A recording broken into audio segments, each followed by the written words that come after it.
ओंजळ जी प्रत्येकजण भरण्याचा प्रयत्न करत असतो, ओंजळ ही रीती करण्याचा प्रयत्न करत असतो आणि ओंजळ भरून घेणं, ओंजळ रीती करणं.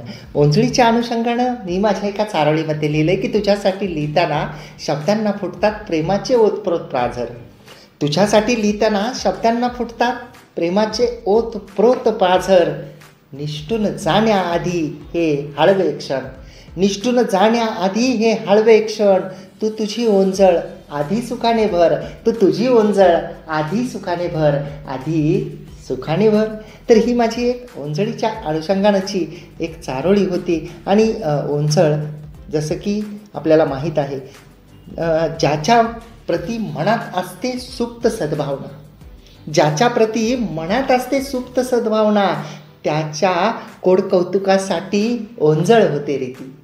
ज्याच्या प्रती मनात असते सुप्त सद्भावना, त्याच्या कोडकौतुकासाठी ओंजळ होते रीती. बाकी सारी वृथा असते औपचारिकता वरवरची, बाकी सारी वृथा असते औपचारिकता वरवरची. भूतकाळाच्या त्यागाला लक्षात तरी कोण ठेवेल आणि किती, भूतकाळाच्या त्यागाला लक्षात तरी कोण ठेवेल आणि किती. ही माझी दुसरी चारोळी होती. आणि या 2 चारोळ्याच्या नंतर आपण आपल्या आजच्या शोमधल्या पुढच्या एका सुंदर चारोळीकडे वळूयात. आणि त्यामध्ये सौ रेणुका नागेश तिळकरी मॅडम लिहित आहेत छत्रपती संभाजीनगर येथून. सौ रेणुका नागेश तिळकरी मॅडम यांनी छत्रपती संभाजीनगर येथून लिहिलं आहे की दानप्रकाशाचे देऊन गेला रवी, दानप्रकाशाचे देऊन गेला रवी, आवरून किरणे घेऊन गेला रवी. वाह, आवरून किरणे घेऊन गेला रवी, पाहून झाला दुःखी अंधार झोपडीतला, पाहून झाला दुःखी अंधार झोपडीतला. पुन्हा येण्याचे वचन देऊन गेला रवी, पुन्हा येण्याचे वचन देऊन गेला रवी. वाह वाह. तर प्रकाशाचं दान देणारा आणि सूर्यास्ताच्या वेळेला स्वतःची किरणं आवरून निघून जाणारा रवी, पण पुन्हा नव्याने उगवण्याचं आश्वासन देणारा रवी या रचनेमध्ये शब्दबद्ध झालेला होता. अप्रतिम शब्दांकन होतं. आणि स्वप्न शीर्षकाखालील पुढच्या चारोळीमध्ये मृणालिनी भणगे मॅडम लिहित आहेत. स्वप्न शीर्षकाखालील पुढच्या रचनेमध्ये मृणालिनी भणगे मॅडम यांनी लिहिलं आहे की स्वप्न अशी कधी कधी पडतात, हिरव्या फांदीवर गुलाब फुलतात. स्वप्न अशी कधी कधी पडतात, हिरव्या फांदीवर गुलाब फुलतात. उडून जातात स्वप्नातील रावे, उडून जातात स्वप्नातील रावे. भूल भुलैया मणी खेळत राहतात, भूल भुलैया मणी खेळत राहतात. वाह. तर हिरव्या फांदीवर स्वप्नांमध्ये फुललेले गुलाब मॅडमनी शब्दबद्ध केलेले होते. आणि महात्मा या शीर्षकाखाली सौ अनघा अनिल कुलकर्णी मॅडम पुणे येथून लिहित आहेत. सौ अनघा अनिल कुलकर्णी मॅडम यांनी पुणे येथून लिहिले महात्मा शीर्षकाखाली की शिक्षणाची कवाडे खुलताना साक्षर सक्षम केले महिलांना, शिक्षणाची कवाडे खुलताना साक्षर सक्षम केले महिलांना. विरोध रूढी प्रथा बालविवाहांना, विरोध रूढी प्रथा बालविवाहांना. दिला मोकळा श्वास विधवांना, दिला मोकळा श्वास विधवांना, श्वास विधवांना. वाह. तर शिक्षणाची महिलांसाठी कवाडे खुली करत असताना ज्या रूढी प्रथा होत्या त्या रूढी प्रथांना बंद करण्यासाठी सुद्धा प्रयत्न करणारे महात्मा ज्योतिबा फुले यांच्याबद्दलचे भाव या सुंदर आणि अप्रतिम अशा चारोळीमध्ये होते. आणि याबरोबरच पुढच्या एका आपण चारोळीकडे वळूया. ज्या सुंदर अशा चारोळीमध्ये सौ वृंदा गंभीर मॅडम लिहित आहेत पुणे येथून. सौ वृंदा गंभीर मॅडम यांनी पुणे येथून लिहिलं आहे की काय सांगू बाई मला स्वामी भेटेना, स्वामी अक्कलकोटची वाट दिसेना. काय सांगू बाई मला स्वामी भेटेना, स्वामी अक्कलकोटची वाट दिसेना. भक्ती केली खरी स्वामीचे चरण मिळेना, भक्ती केली खरी स्वामीचे चरण मिळेना. सेवा कुठे कमी पडली मला कळेना, स्वामी अक्कलकोटची वाट दिसेना, स्वामी अक्कलकोटची वाट दिसेना. वाह. तर अक्कलकोट स्वामी समर्थांबद्दल भाव व्यक्त करणारी मॅडमची ही अप्रतिम आणि सुंदर अशी चारोळी होती. आणि पुढच्या एका चारोळीमध्ये अजित पाटणकर सर लिहित आहेत बडोदे गुजरात येथून. अजित पाटणकर सरांनी बडोदे गुजरात येथून लिहिलं आहे की कवितेला जेव्हा माझ्या शब्दांची ग्लानी येते, क्या बात आहे. कवितेला जेव्हा माझ्या शब्दांची ग्लानी येते, अर्थाचा अर्थ बदलतो, अर्थाला ज्वानी येते. अर्थाचा अर्थ बदलतो, अर्थाला ज्वानी येते, अर्थाला ज्वानी येते. अप्रतिम खरंच की कवितेला शब्दांची ग्लानी आल्यानंतर अर्थाचा अर्थ बदलून अर्थाला आलेली ज्वानी. सरांनी खूप अप्रतिमरित्या शब्दबद्ध केलेली होती. आणि पुढच्या चारोळीकडे वळूयात, ज्यामध्ये सारिका सुशांत जिंतूरकर मॅडम लिहित आहेत देऊळगाव राजा, जिल्हा बुलढाणा येथून. सारिका सुशांत जिंतूरकर मॅडम लिहित आहेत देऊळगाव राजा, जिल्हा बुलढाणा येथून. जपावे स्वतःचे मन या शीर्षकाखाली मॅडमनी लिहिलंय की जपून ठेवा मनाला सुखाचे हेच साधन, अमूल्य आनंद देते मागतं का मानधन. जपून ठेवा मनाला सुखाचे हेच साधन, अमूल्य आनंद देते मागतं का मानधन. दिसत नाही कधीच अनमोल रे अस्तित्व, सुखी मानावा तो जगी ज्याचे त्यावर प्रभुत्व. सुखी मानावा तो जगी ज्याचे त्यावर प्रभुत्व, ज्याचे त्यावर प्रभुत्व.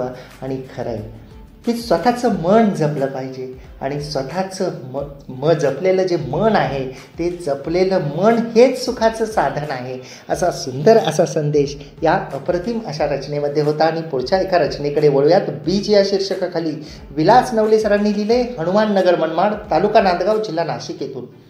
विलास नवले सर लिहित आहेत हनुमान नगर मनमाड, तालुका नांदगाव, जिल्हा नाशिक येथून की तापलेल्या मातीसाठी आभाळच बाप झाला. तापलेल्या मातीसाठी आभाळच बाप झाला, बीज मातीत रुजण्या सरीतून कोसळला. बीज मातीत रुजण्या सरीतून कोसळला, स्वप्न पडले रानाला ओल मातीच्या मनात. वाह. स्वप्न पडले रानाला ओल मातीच्या मनात, थेंब मातीलाही भेटे. थेंब मातीलाही भेटे, गुज सांगण्या कानात, गुज सांगण्या कानात. वाह वाह वाह. तर तापलेल्या मातीसाठी आभाळच बाप झाला. खूप अप्रतिम शब्दांकन या रचनेमध्ये होतं की बीज या शीर्षकाखाली आणि बीज मातीत रुजण्या सरीतून कोसळला. तो कोसळलेला पाऊस आभाळातून आणि तापलेल्या मातीसाठी बाप झालेला आभाळ.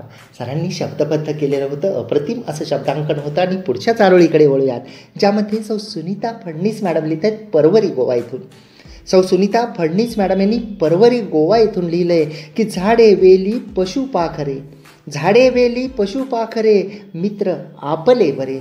झाडे वेली पशुपाखरे मित्र आपले बरे, निसर्गाच्या शृंखलेत या त्याचे महत्त्व खरे. निसर्गाच्या शृंखलेत या त्याचे महत्त्व खरे, त्याचे महत्त्व खरे. आणि खरं आहे की झाडे वेली पशु पाखरे हे आपले मित्र असतात. आपण त्यांचासुद्धा विचार केला पाहिजे. आणि निसर्गाच्या शृंखलेत या त्यांचे महत्त्व खरे. त्यांचं खूप महत्त्व आहे. पर्यावरणाच्या दृष्टीनं महत्त्व आहे, निसर्गाच्या दृष्टीनं महत्त्व आहे. तर त्यांना आपण जपलं पाहिजे, त्यांची काळजी घेतली पाहिजे, प्रदूषण रोखलं पाहिजे. खूप सुंदर अप्रतिम भाव मांडणारी, सुंदर असा संदेश देणारी मॅडमची ही चारोळी होती.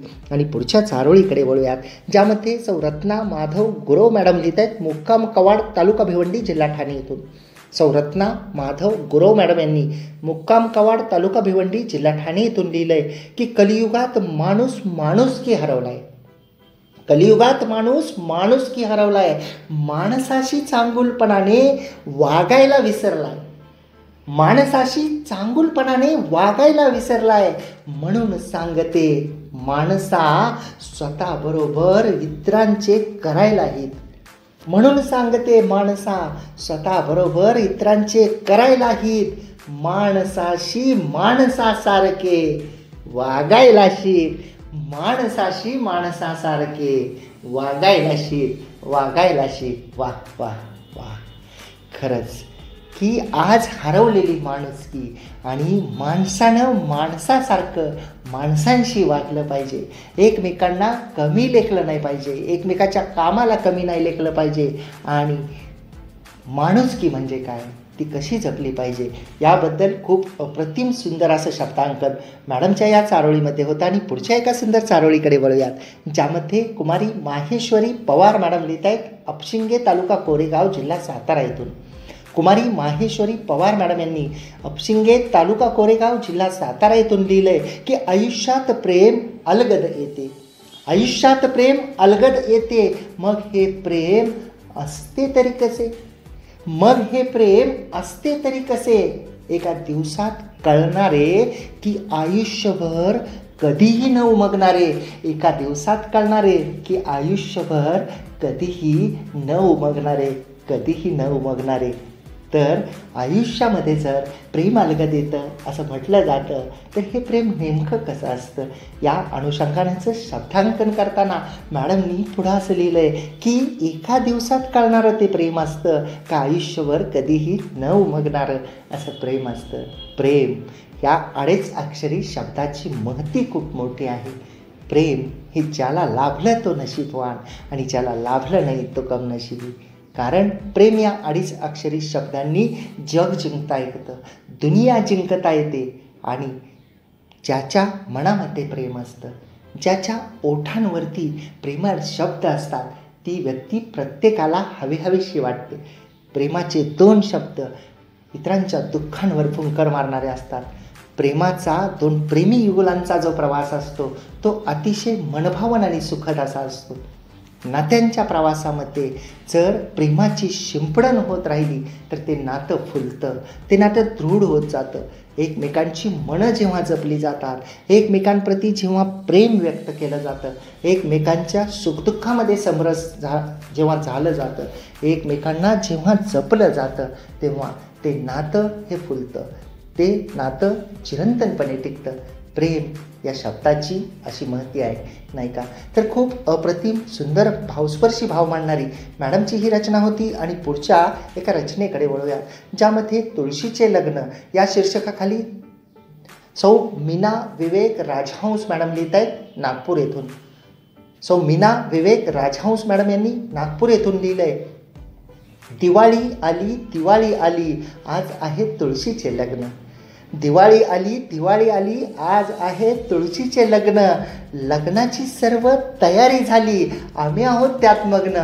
लग्नाची सर्व तयारी झाली, आम्ही आहोत त्यात मग्न, आम्ही आहोत त्यात मग्न. आपल्या सर्वांना माहीत आहे की दिवाळी झाली की वेध लागतात ते तुळशीच्या लग्नाचे. आणि घरोघरी तुळशीचं लग्न हिंदू धर्मामध्ये साजरं केलं जातं.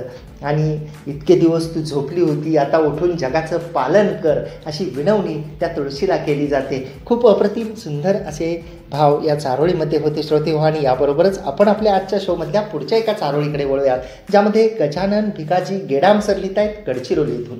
गजानन भिकाजी गेडाम सरांनी गडचिरोली येथून लिहिलं आहे, सर आठवणींची या शीर्षकाखाली सर लिहित आहेत की चिंब पावसाच्या सरी रोज तुझी आठवण करतात. चिंब पावसाच्या सरी रोज तुझी आठवण करतात, अलगद हळवार मनाशी माझ्या त्या हितगुज करतात. अलगद हळवार मनाशी माझ्या त्या हितगुज करतात. चिंब पावसाच्या सरी रोज तुझी आठवण करतात, रोज तुझी आठवण करतात. आणि खरं आहे की चिंब पावसाच्या सरी आल्या की तिची आठवण होते. दोघांनी सोबत भिजावंसं वाटत असतं. खरंच तो आल्हाददायक पाऊस मी त्या भेदून अशा सरी. खूप अप्रतिम असं शब्दांकन होतं. आणि श्रोते हो, तुम्ही घड्याळ पाहिलं का?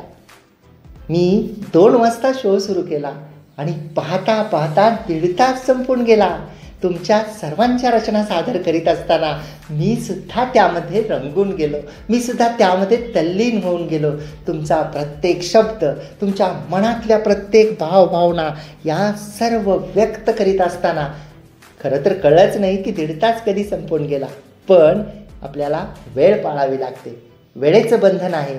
म्हणून मला घड्याळ खुणावतंय की तुझी आजच्या शोची वेळ संपलेली आहे, त्यामुळं मला आजच्या शोपुरती तुमची रजा घ्यावी लागणार आहे. हो, परंतु मी तुम्हाला पुन्हा भेटायला येणार आहे पुढच्या रविवारी दुपारी 2 वाजता तुमच्या आवडत्या FM वर, म्हणजेच रेडिओ पुणेरी आवाज 107.8 FM वर. आणि तुमच्या आवडीच्या शोमध्ये म्हणजेच हा खेळ शब्दांचा या कविता व चारोळ्यांच्या शोमध्ये तुम्ही माझ्यासोबत आहात, म्हणजेच RJ कैलाससोबत. आनंदी रहा, आनंद लुटा आणि ऐकत रहा रेडिओ पुणेरी आवाज 107.8 FM.